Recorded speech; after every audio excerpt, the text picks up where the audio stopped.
It's a great honor to present this year's June and Harold Patinkin speaker and next year's June and Harold Patinkin visiting professor in Israel Studies, Dr. Ravit Hananel.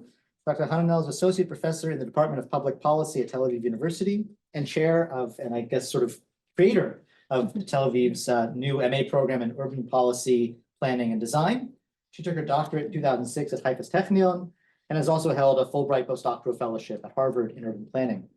She's the author with Rachel Altman of a 2015 Hebrew monograph on national land ownership and policy in Israel, published by Kibbutz Miuchad in 2021, and then in 2021, Moving Away from Opportunity, the Impact of Planning and Housing Policy on Internal Migration and Women's Employment in Israel, with Ya'araman, published by Progress in Planning. And she's also author of papers too numerous to list by title in journals like Habitat International, Cities, Land Use Policy, Technion, Sustainability, Cityscape, Urban Studies, and Les Cahiers, Journal for the Study of Architecture, Urbanism, and Landscape, among many others.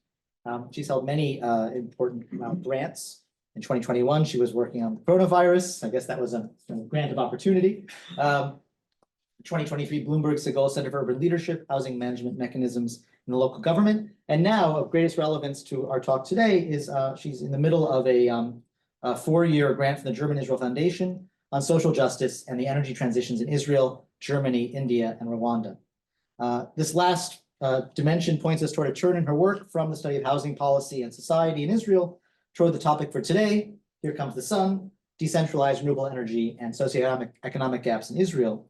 It remains to add 2 notes. First, to reiterate, Dr. Hananel is not only with us as a Patinkin lecturer today, but will be returning this September to spend the whole of the autumn 2024 quarter at UC. So please think about how you want to exploit her expertise when she comes back. And second, I want to add that this is the first Patinkin event since the passing of June Patinkin, whose commitment to the study of Israeli society and to the study of social and political progress in general is embodied in lasting form in the Patinkin lectures and the Patinkin visiting professorship. We join the Patinkin family in lamenting June's passing and thank them for their continued support and their expanded support, indeed, of this vital program. So please join me in welcoming Dr. Hananel. So good afternoon, everybody. I will skip my presentation because I can't get it so good. You can't hear me? I usually speak very loudly. Okay. Okay, so as Ken, thank you so much for the nice presentation. I look, who are you talking about? So I'm going to present the beginning of a 4-year study with 2 of my colleagues, Professor Ron Fishman from Tel Aviv University and Professor Miranda Schwer from TUM, Technion University of Munich. And the 2 of us, we went together the grant of the German-Israeli Foundation on social, on environmental and equity. And I'm going to talk about on decentralized renewable energy and socioeconomic gaps in Israel. But it's the name of the presentation, I can say.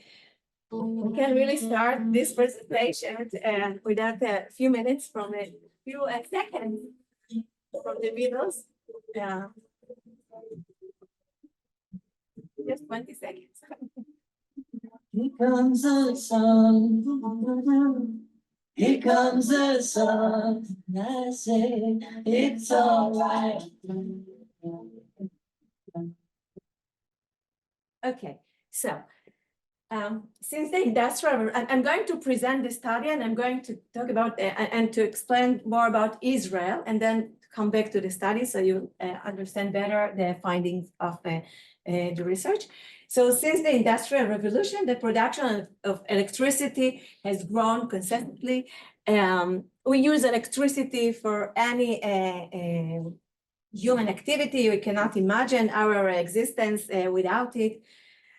Alongside electricity's significant advantages, its generation by the traditional method using fossil fuel is one of the main causes of the climate crisis, as we know. And today, one of the greatest global challenges is the urgent need to move away from fossil fuel. And one prominent tool in this process is the decentralization of renewable energy. So what is decentralization of renewable energy? Traditionally, electricity has been produced by a centralized public authority such as the Israeli Electricity Authority. A decentralized system allows the public to be involved in the process and to exploit the sun to generate income and reduce emissions. This means that governments allow the public to generate electricity through the installation of solar voltaic panels, PV, on the roof of public buildings, industrial and commercial buildings, agricultural fields, and also on the roof of residential, private buildings, and public authorities buy the produced energy from the public. It seems like an ideal win-win situation, beneficial to the planet and to everyone. And what we're asking, if it does it a win-win situation for all? We are examining the relations between the decentralized renewable energy and the social justice. And we want to understand who benefits from the current renewable energy policy, and does the renewable energy policy that currently exists increase or reduce socioeconomic gaps between diverse populations and groups in society, in any society. So why Israel? It's not only that I come from Israel, but Israel is an interesting case internationally for the examination of decentralized renewable energy policy. First, Israel is an advanced economy with highly centralized policy, making especially with regard to land. As I will explain more later, 93% of the country's land is nationally owned. So the government decisions have a significant impact on the energy policy, on any public policy, but also on energy policy. Second, Israel is characterized by high population density. Actually, we are second after the Netherlands, which is the first among the OECD countries, with 530 people per square kilometer. And Israel is 426, I have it in a few slides. And third is Belgium with 353, something like that. Israel has abundant sunshine. Okay, well, we have a lot of sun. And Israel is the almost only developed country with a very high rate of desert. The Negev is 54% of the total country land, which is 12,000 square kilometers, and is characterized by dry and semi-dry conditions that makes it suitable for solar energy production. In this research, we use two databases. One of the Israeli Electricity Authority, which consists of the installation of a PV panel for both private and commercial purposes between 2000 and between 2011 to 2021, with a total of close to 29,000 installation nationwide. But when we, after sorting and cleaning the data, we were left with 70 and something installation from 2017 until today, divided almost equally between private installation and commercial installations. What is private installation? Private installation, according to the Israeli electricity authorities, are installations on residential roofs only, producing less than 18.7 kilowatt per hour. Anything that above 18.7 is considered commercial installation. Regarding the research methodology, so we have the two data sets, and our dependent variables are, we have two variables that it's actually one. We examine the number of installation per capita in municipality and the power per capita. Our basic unit of analysis in this study is the municipality.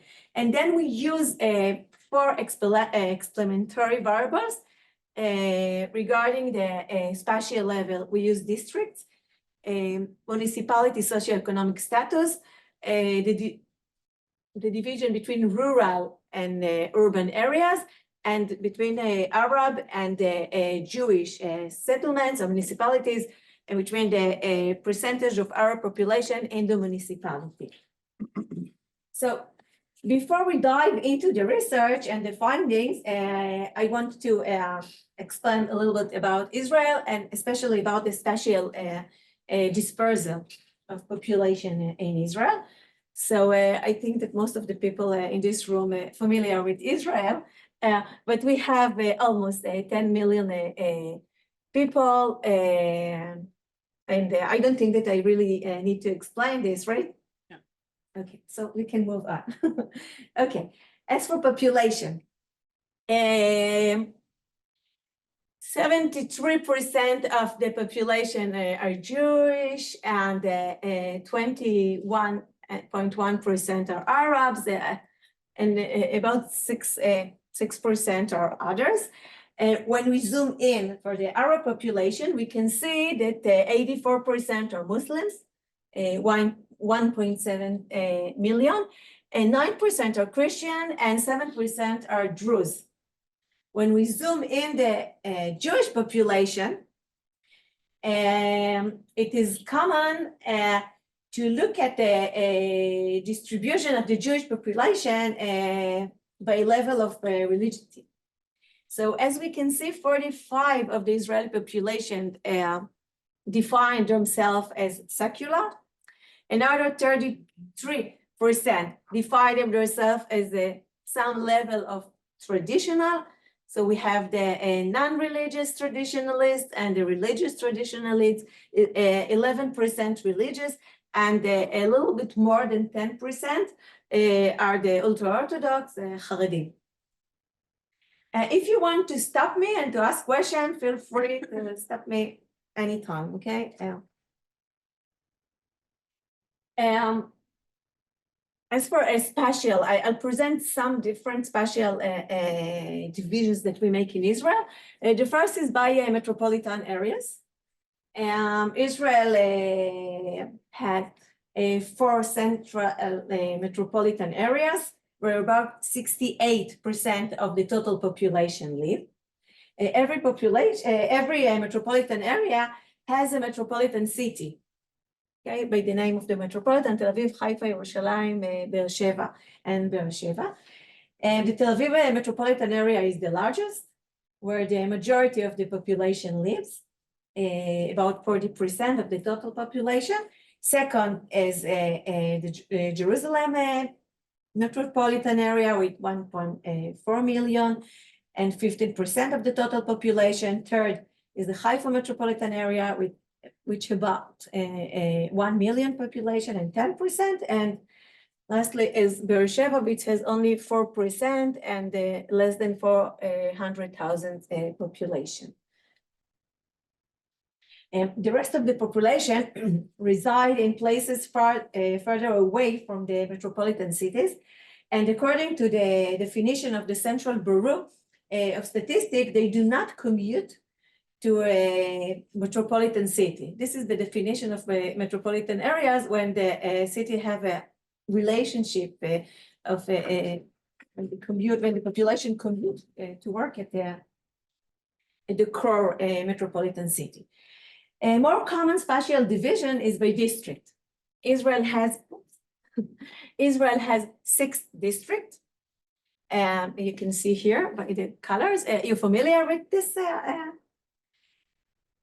Most of the population from the north to south, we have the northern district, Haifa, the central district, and Tel Aviv district. As we can see, the Tel Aviv district is like surrounded.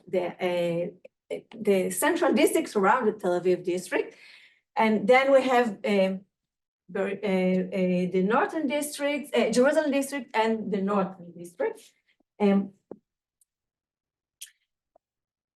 Tel Aviv and Central District, Tel Aviv and Central District together are consist most of the Tel Aviv metropolitan area, which has more than 40% of the population, but they reside on less than 7% of the country area.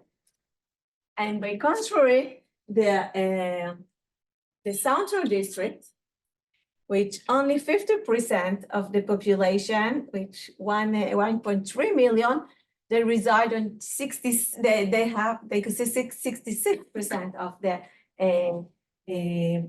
of the country's area. However, most of it is not even inhabited, and it's include mostly like army camps and also fire areas. There is another district that is not part of this research, which this is the district of Yehuda v'Shomron, Judah and Samaria. It is not included in the study because it does not lie in Israel and recognize international borders, what we call the Green Line. Okay. Another popular spatial division is between rural and urban areas. In Israel, like most of the advanced economy countries, the majority of the population, 91%, lives in an urban area, and only 20% of the country's land area. I'm saying the same thing in different categorization. And as I already said, Israel is the country which the second highest population density among the OECD countries, after Netherlands, and third is Belgium. So I'm sorry, I have to change my glasses, okay? I have another one, I can't see anything. One moment.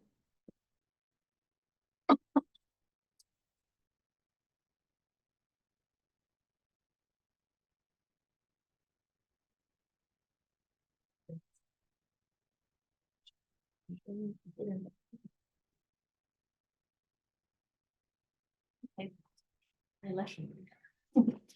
I guess. I left it in the hotel. Never mind. It's the old room. Okay.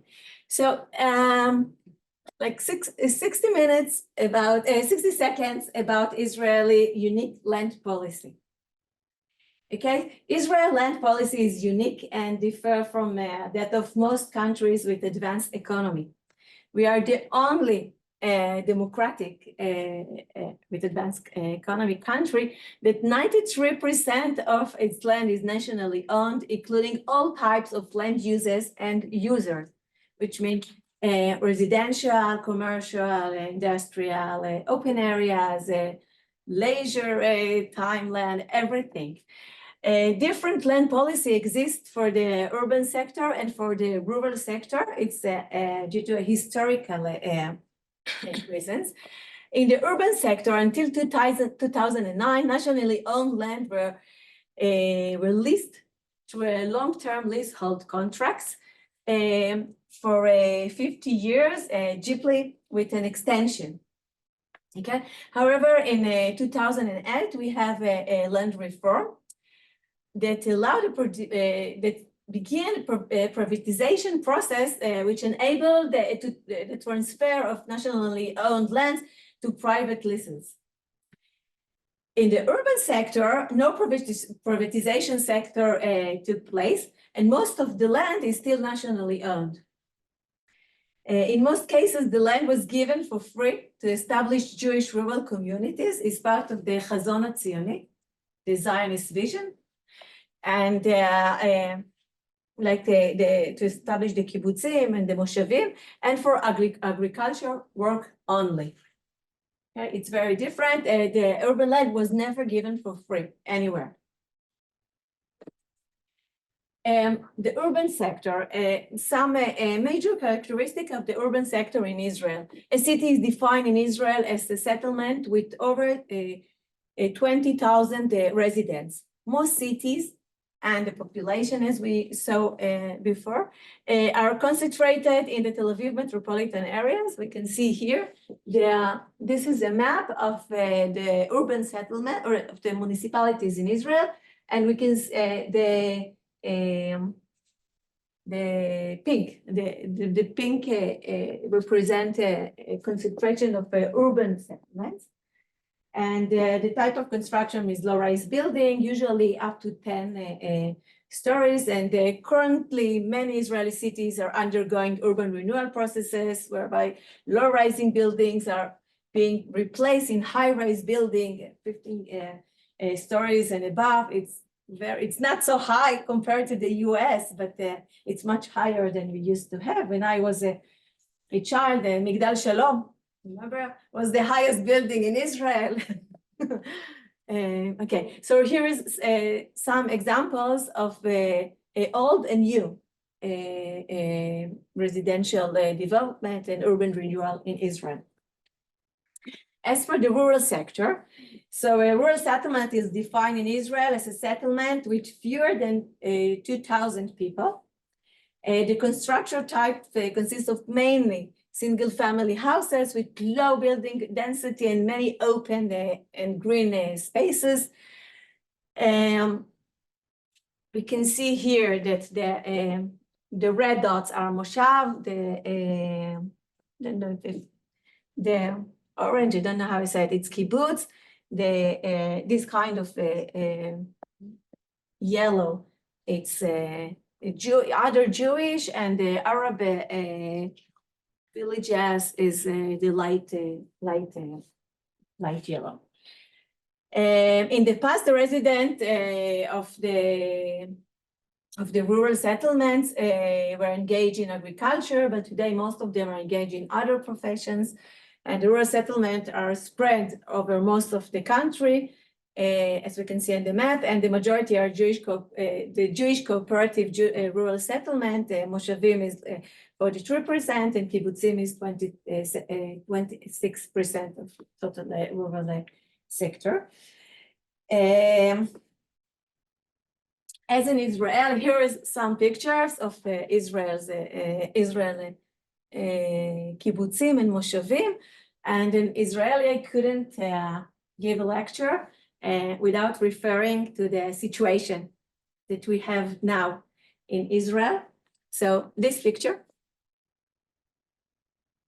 anyone know where is it? It's kibbutz Kfar Aza, one of the most beautiful places in Israel, located near the border fence in the north of the Gaza Strip. On October 7, 2023, at 6:29 a.m. on Shabbat morning, which was also Simchat Torah, Erev Simchat Torah, a Jewish holiday, a horrific, terrible massacre by Hamas took place in this beautiful place. 72 people were murdered within their homes. Some of them were members of the same family. 18 members of the kibbutz were kidnapped by Hamas, including entire families, women and children, and taking as hostages to the Gaza Strip. Most remain in the hand of the Hamas until today. We still have 133 hostages, elderly, young men, women, and children, who are living in inhuman condition for 185 days. I wear this yellow pin everywhere to remember the basic moral duty that we have, all of us, as citizens of the world, to bring them back home now, before it will be too late. For some of them, it's already too late. So we must bring them home now. Let's go back to the research. So after I explain a little bit about Israel and its spatial dispersal, so let's go back to the research question and to the research findings. Okay. במעבר חד. So the question where decentralized renewable energy policy that exists today in Israel is a win-win situation if it's benefit all, and if it's increase or decrease socioeconomic exit gaps. Okay, these are some examples of urban versus rural private installation. These are on the this side it's rural, and on this side it's urban.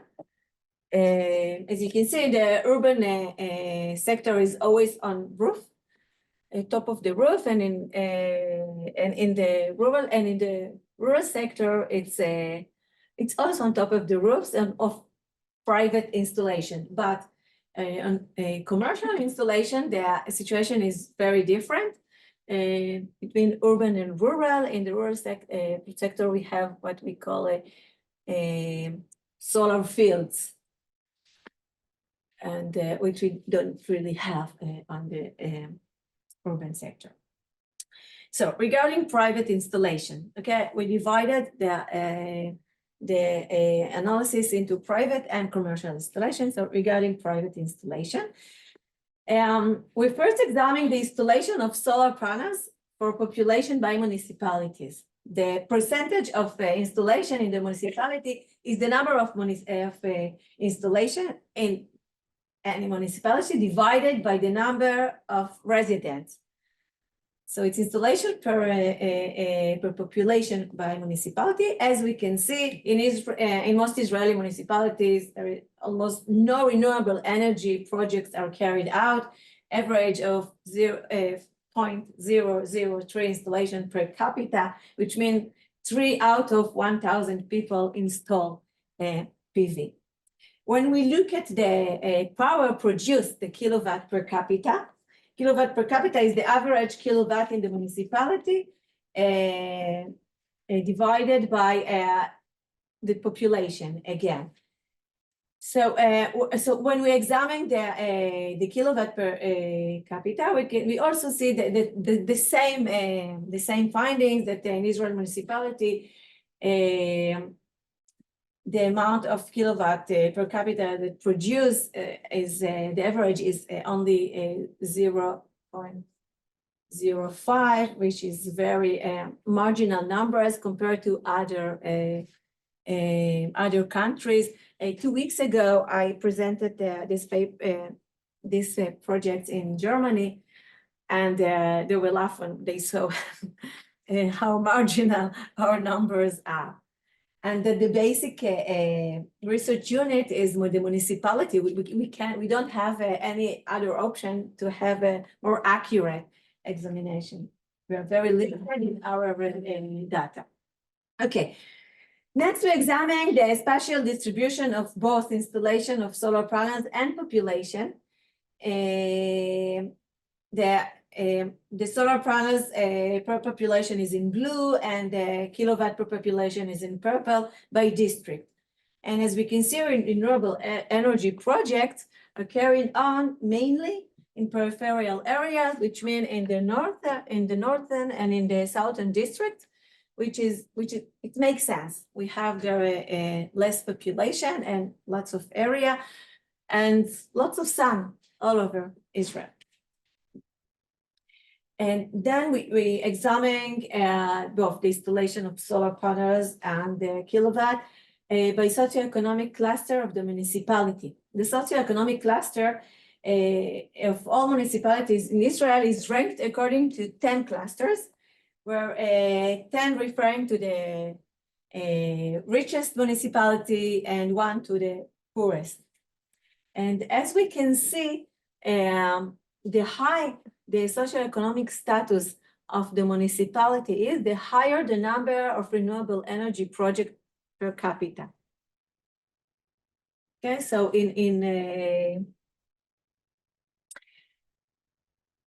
this is the socioeconomic 1, 2, 3. This is the clusters. In the poorest municipalities in Israel, we hardly have any installation, and not really part of the environmental game.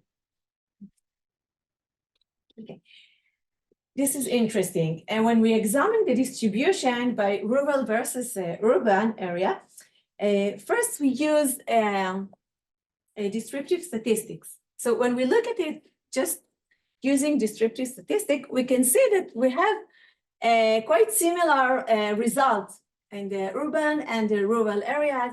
We see 53 compared to 47 regarding the kilowatt, and 52% compared to 48% regarding the number of installations.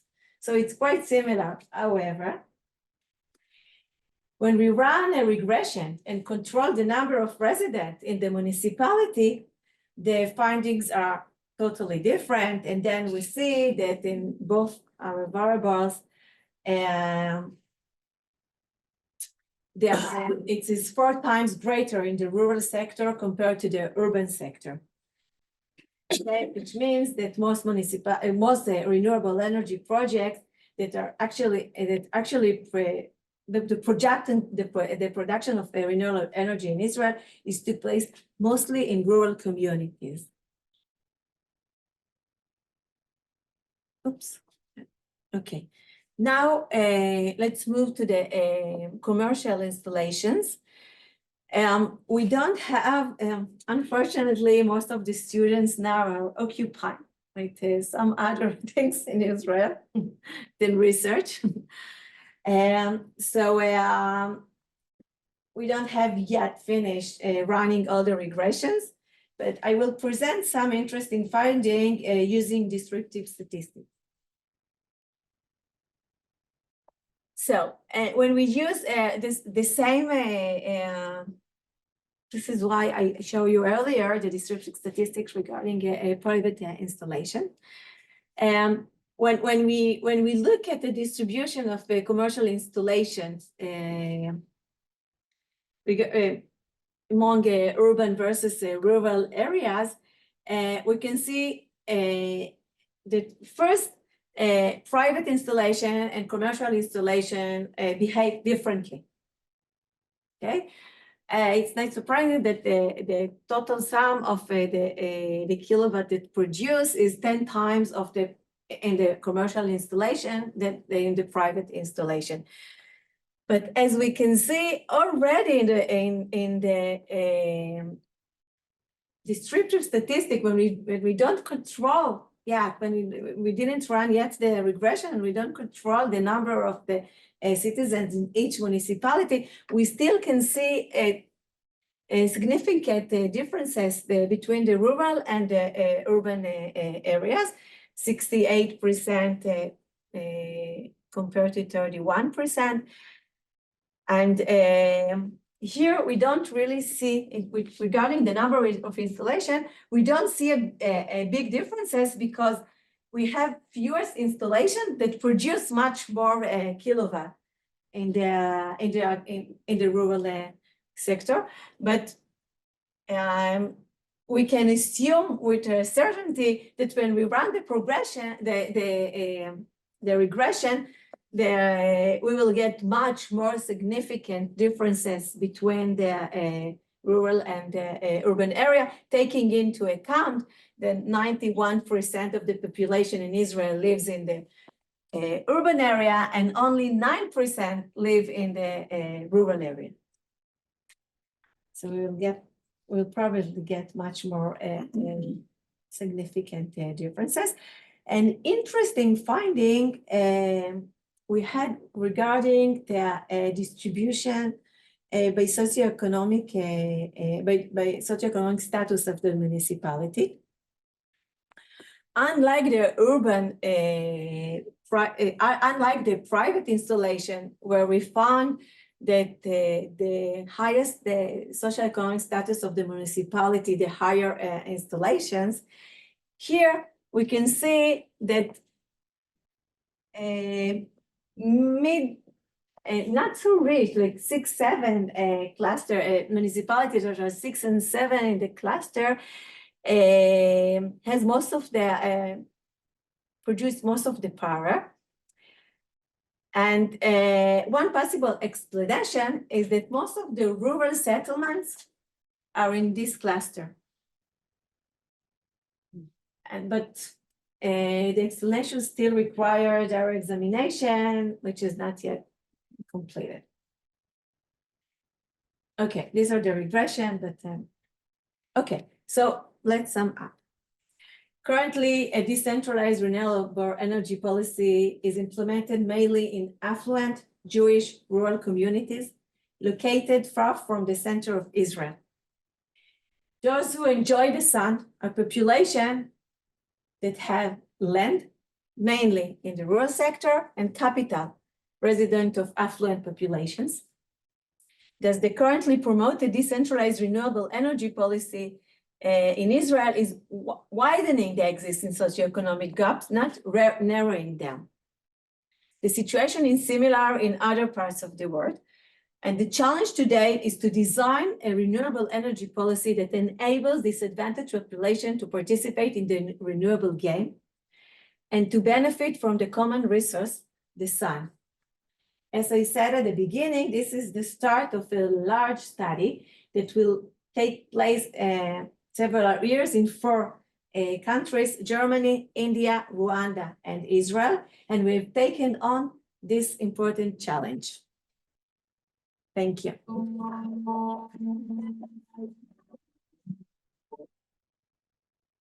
Do you want to field questions yourself, or do you need me to come up with them? No, whatever.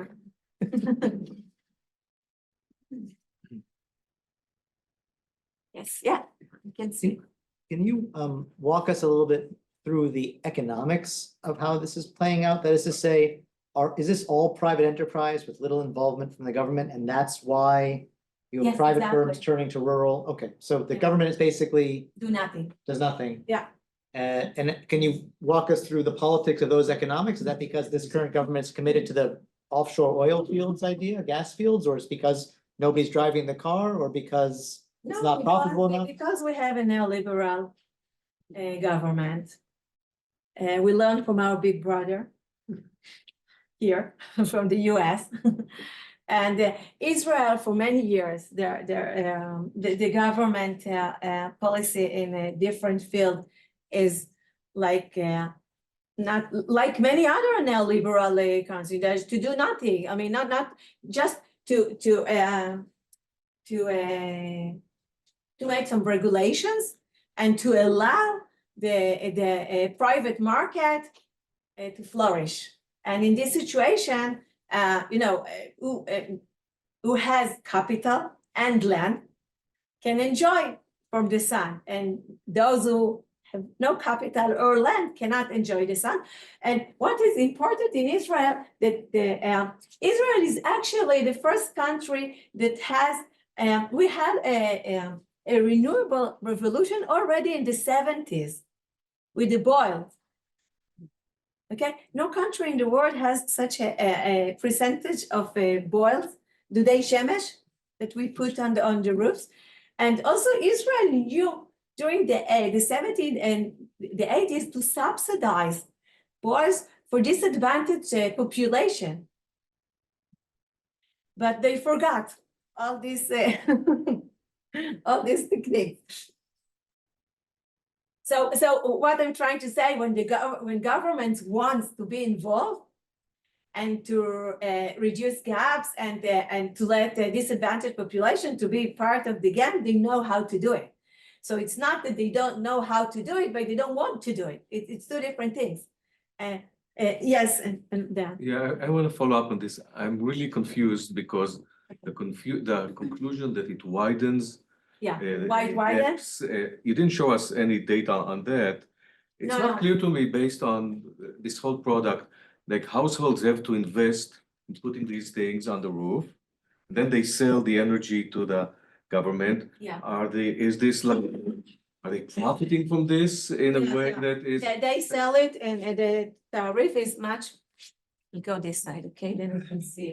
Okay. I mean, let me just try to understand, and maybe you correct me afterwards. It's The electricity that they get from the Israel Electricity Authority, it's cheaper than the electricity that they sell to the Israel. Okay, thank you. Then I come back. So they get lots of money from but what does it mean if they get lots of money? I mean, I think in order to show that there is a bit a gap here. You're right. I understand. Let me just finish.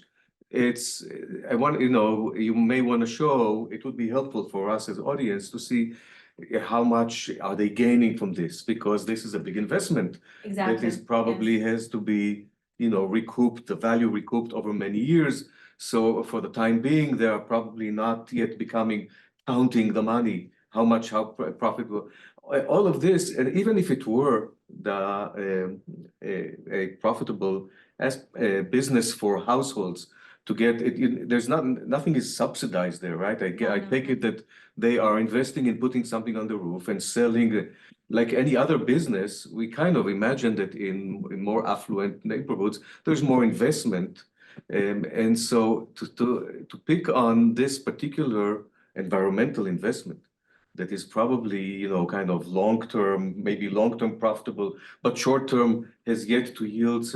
And to say, but there's a problem with it. It widens the equity gaps in society when the whole magnitude of this is so microscopic that the Germans laughed at when you showed it. And I just don't get how can you even are able to tease out that there are some equity aspects here? First, it's a good question. And this is exactly why we are examining this, because we are only at the beginning. We start only this research, and what we really want to do is we are collecting data right now. We don't have it. We stopped everything during the last 6 months. We cannot really do it, but this is actually what we are doing, and we want. And the fact that it's very low now is very marginal. It's really marginal. It's not reason not to do it, because Israel has to transfer to renewable energy. We have to do it. The world is going this way, and just to let the market forces to decide who will enjoy the sun and get some benefit of this and who will not. It's like any neoliberal policy. What we are trying to do in our research, this is like the introduction for the research.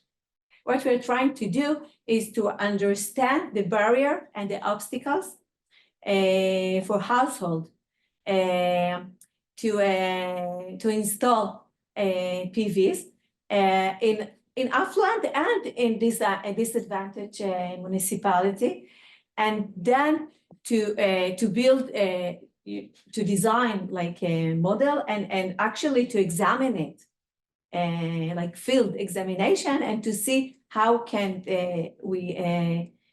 we change the unbalanced situation, because you can lower the electricity bills by a PV installation, but we need an investment, and the government can give subsidies. The government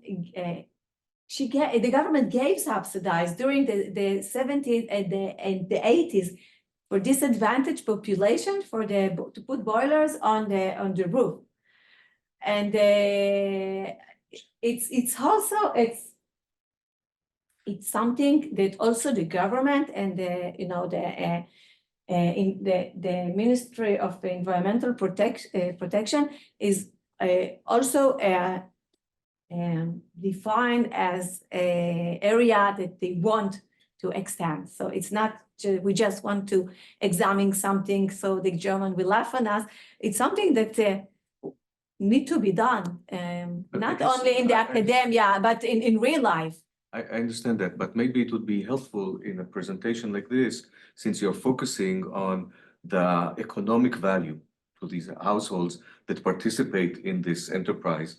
It's not that, let them all join the sun. It's not the sun that they need to enjoy. It's they need to enjoy putting something on the roof. Of course, right? Of course. That's where the value comes from, and this is costly. And just to kind of to illustrate what is the value, and if of all the things that we want to help underprivileged communities try to get, to gain some economic traction, and is this a good place to focus the effort of subsidies? How long does it take to begin to see the wealth begin flourish and the flourishment?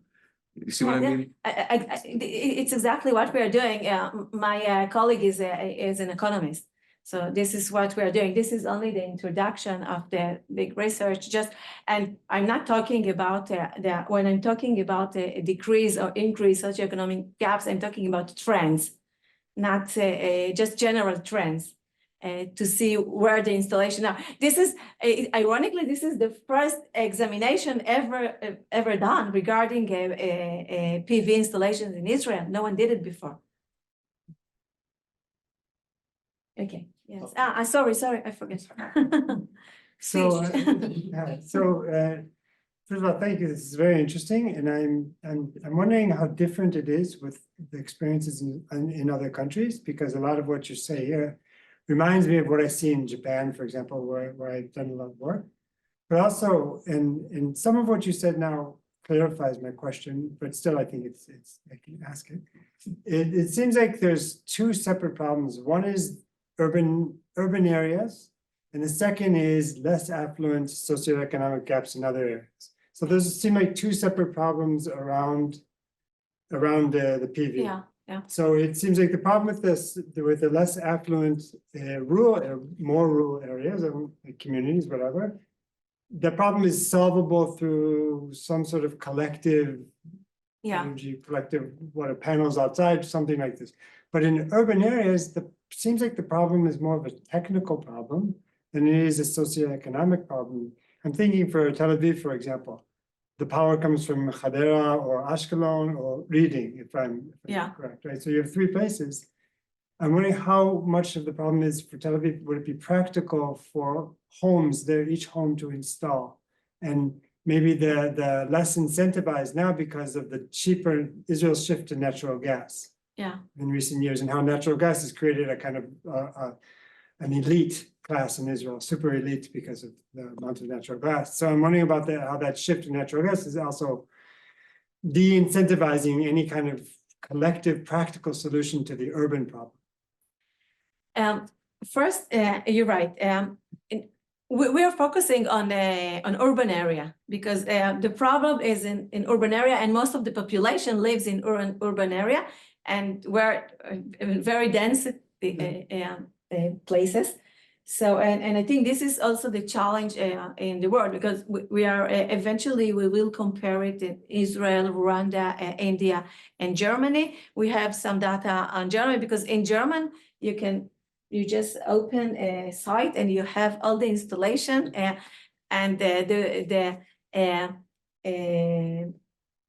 analysis unit is household, not municipality. I mean, the data is really, I was sitting there and I was envy as a researcher that they have so much data and which everything is available. But we are far behind in Israel. And the fact that we have now natural gas is great, but it's not really, it's a different situation, but we still have our goal regarding emissions in Israel that we have to stay in. We have to make, in order to stand in these goals, we have the urban population to change their behavior. So would it be possible to, for example, switch over Hadar or Ashkelon to actual like renewable sources? I mean, would that... We are not talking, we are focusing on households. We want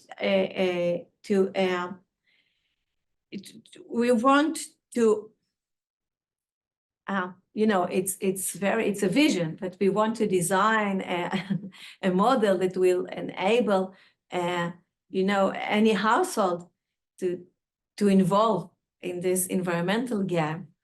And some will need subsidized, some will need more technical advice or legal advice. And there are different barriers and different obstacles to different population groups. Mm-hmm. And we are now start to map all these obstacles regarding different population groups, and simultaneously, not me, but my economic colleague is doing whatever, I don't know his name, offers all the economic calculations. But this is not me, I'm not an economist. And we're trying to combine all this to see the whole picture. And yes, it's really ridiculous, the numbers that I'm showing now. But maybe this is the reason to do it. Yes. I just wanted again. to give some context. So in the US produces 606 kilowatt hours per capita from solar, which would be how many? Is that 1,000 times more? In Israel, what is the average? 606 kilowatts per capita Where average in the US, in the US. private or commercial? I think it's probably private and commercial. Probably most of them, probably commercial. For Yeah. private, it's very, doesn't really sound, if it was private, you should see solar panels all over. Yeah, and it's interesting to see the distribution among the US, yeah. Yeah, even in Alaska, which is not a very sunny place, they produce more solar than. Yeah, in Alaska, it Energy. makes sense. They have lots of sun and area and not so many people. Yeah, it's interesting. Yeah. I'm not familiar with the US that issue. Check it before. Yes, yes. I'm just wondering, is that like the common model of, having private people install solar panels, or like other countries like Germany, for instance, subsidize those panels, but also like initiate, I don't know, national fields or give, I don't know, contracts to, I don't know, energy companies or whatever to, because it sounds like that would never be enough, like powered for a whole country if it's only. No, I mean, we are not naive. We don't really think that renewable energy is going to be replaced, not in the near future. But to reduce. But yeah, to reduce emission, Yeah, yeah. but like in Germany, is it when you say commercial? Even in Germany, it's not like big corporations that would build such, I don't know, solar fields or things like that to provide. In Germany, what is very impressive that they have a very, I mean, in urban areas, they have most of urban areas, most of buildings in Germany, they have solar panels. So it's mandatory in construction regulations. But in Israel, they don't really want to do it, not even in new construction. Yeah, it's a matter of policy. Yeah, yes. I didn't fully understand why the West Bank is not part of the research because Israel is providing electricity and No, but it's very simple because I don't believe that I mean, this is my decision not to. no, For me, I mean, in all my research, and I'm usually dealing with land policy. I'm not referring to the occupied areas because it's, as far as I believe, it's not part of Israel. But it's part of the energy. Yes, but we But just regarding- can look at the global village as one unit, but you make your choices also as the research. yeah, no, I understand, but I'm Yeah. just regarding I the I data. have data on Yehuda v'Shomron. No, but I'm saying the data of what percentage of electricity is being manufactured by the sun and what percentage people live in rural area, urban areas, all of that is like Israel is treating it as a one unit, even if like we as scholars wouldn't want it, like to understand. But to the do West Bank comparison is with not Germany Israel. and, I mean, it's a political issue. I don't think that. Okay. I don't think that Israel and the West Bank is the same unit. No, me neither, but I think that because Israel is, and the budget of Israel is treating it that way, so I think it. Not really. also, it's different regulations, it's a army governance, and in Israel, it's civilian, it's totally different regulations, and In terms of energy infrastructure, it's one and the same, right? So can I ask, maybe you can just walk us through a little bit more clearly how all this neoliberal, I mean, how all this market-driven decision-making and individual and corporate decision-making relates to what has to be basically, it's still a very centralized energy infrastructure.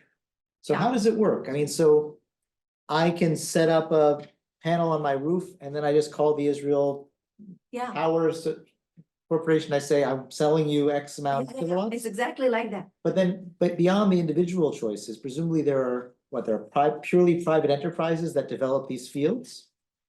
And then they rent from the. Fields is something, I mean, let's Yeah, so how does it separate work? it between, there are commercial purposes and private purposes.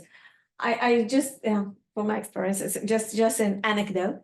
When I start working on this project, so immediately, you know, Facebook know everything about us. I start getting commercials for, you want to earn money from your, they don't know where I live or something, where you want to earn money from your roof. Start making money from the sun. So every day I get tons of emails of commercials regarding this. Don't be fool. Make money of the sun. I mean, different stupid slogan. And we have so many now in Israel. They are really encouraging people. I mean, but it's not the government. It's private. A private initiator that encouraging the people to be part of it and to install a PV. But the government are doing nothing yet. And the corporations, I mean, we're talking about 55, 2, I mean, are these, who's undertaking the large scale commercial energy production? Is it really just, I mean, is it several large corporations that were spun off from the state privatization in the 80s and they do different kinds of energy, or are these small scale entrepreneurs? I mean, how does it? No, it's private companies.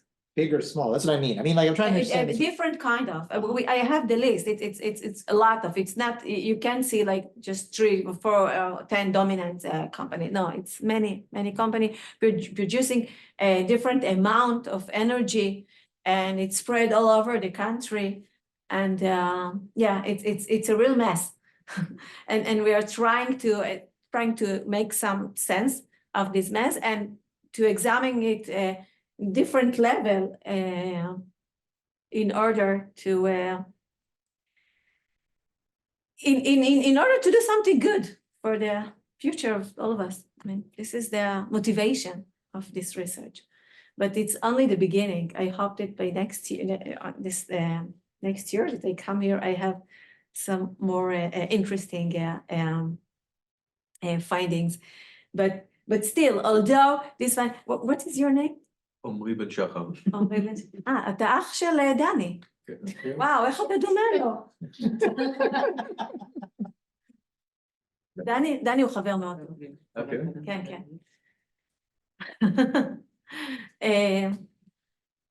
You're totally right. That's what I'm saying. But we didn't get to this point yet. I understood, thank you.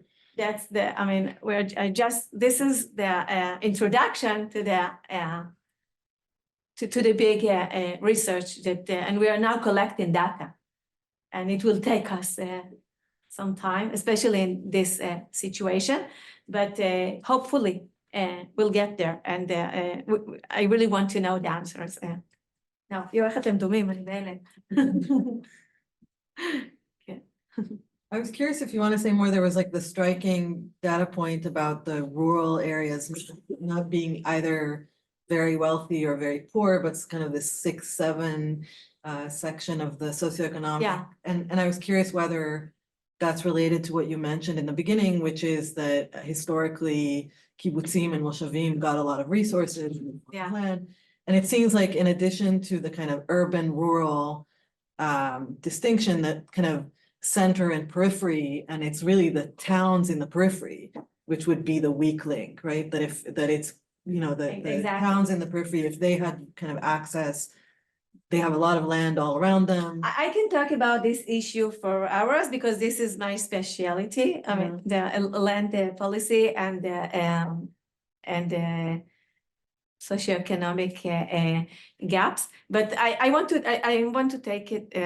I want to answer your question by telling an interesting story.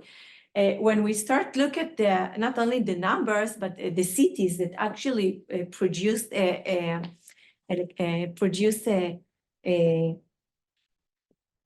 renewable energy, we found that Bet Shean, which is a development town, עיירת פיתוח, very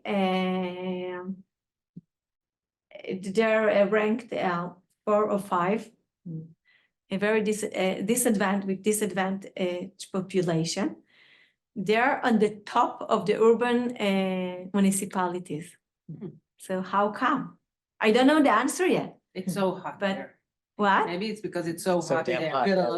Like, Yes, but it's also hot in other places, in Beersheba, in Yerucham, it's hot in many places in Israel.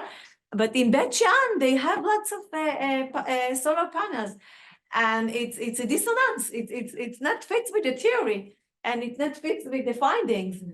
And this is what we are doing now. We're just we're first like mapping everything, and then we want to understand everything, also everything, but also we want to zoom in to some interesting cases and try to understand. I mean, why Bet Shean is such a success.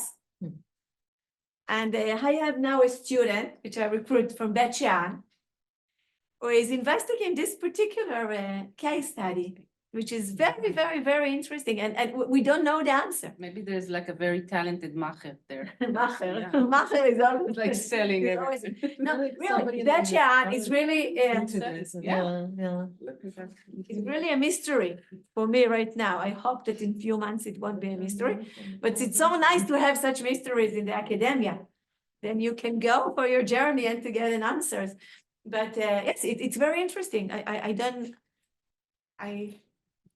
Yeah. עמרי, אתה הפסדת שסיפרתי שכשבדקנו את הכל, גילינו שבית שאן היא העיר עם הניצול, שיש בה הכי הרבה פאנלים סולאריים. אז איך זה משתנה? How does that fit with the? That's why I told them that it don't know. doesn't. I just don't understand the We conclusion. discovered. How could that? No, it's just an anecdote. We don't know. But when you have the data, then you can examine different interesting case studies and try to understand why Bet Shean is such a success. This is one of the theses that I'm supervising right now, focusing on Bet Shean, when we are trying to understand first who are the people in Bet Shean that install I'm talking about private installation, not a commercial installation. Okay? Who are the people in Bet Shean that are installing private PV, and why it's happening in Bet Shean and it happen in other places which have the same, we have sun all over Israel. Well, I guess while you're at it, you can see what kind of benefit, has it helped Bet Shean? Has it changed? Has it moved from 4 to 5 because of this? And it's interesting. And another interesting is Jiljulia. Jiljulia also has lots of PV, but in Jiljulia we know the answer because the mayor is really into it. And so it really is also raising lots of raising funds and encourage the residents to put PV on the top of their roof. But in Bet Shean, we still don't know. I have no clue. Also, the students who live in Bet Shean, and she knows some of the families, she doesn't know why it's happened. But we'll find out soon, I hope. I mean, I think that you have a problem with the data, that you have municipality and not household data. So you can have a municipality that is relatively low on the scale, but they have a lot, but it's because the wealthy houses, the affluent. You are right, you are right. And it's a tricky situation, but without solving it, I think that your findings will be very crude and subject to attack. It will be hard to No, publish. you are right, you're right. Did you think, for example, I was thinking here throughout, I think, thinking about make a constructive comment on this issue of the data. And one of the things that struck me is that you can use maybe, I mean, you have the research assistants, but Google Earth visions of a town, let's say Jaljulia or Beit Shean, and identify by zooming in which households have these on the roof or not. And based on, in the US, we would do it zip code. There is a kind of a median household income per zip code.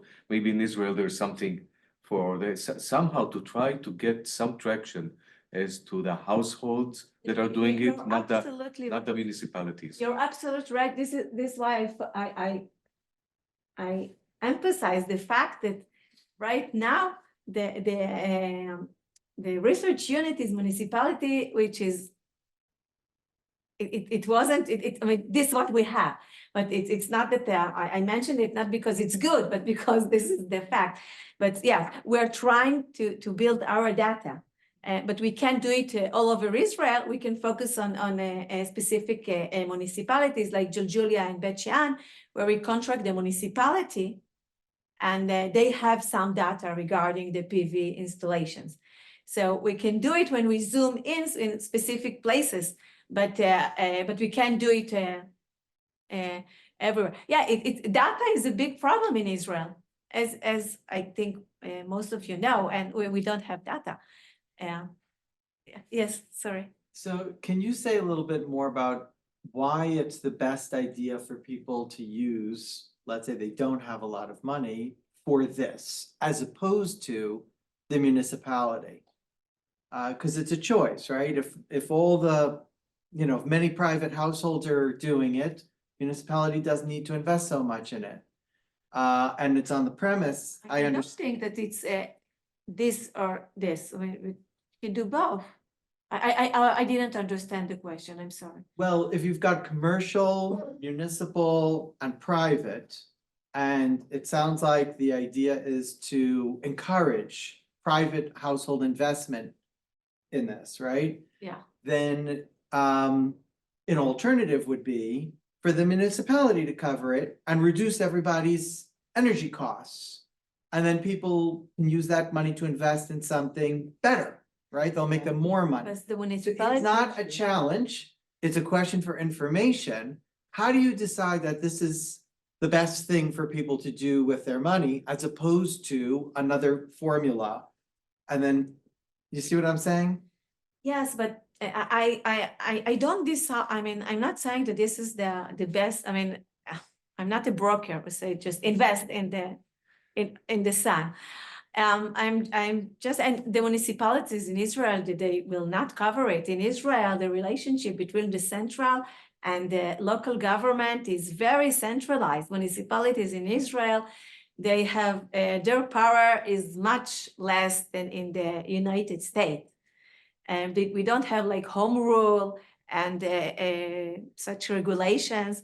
In Israel, municipalities, they get most of their budget from the central government, and they don't make their own decisions usually regarding this kind of investments.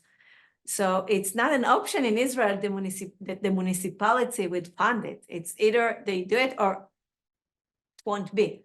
And another classification that I want to examine, and I can't now, is public, commercial, and private.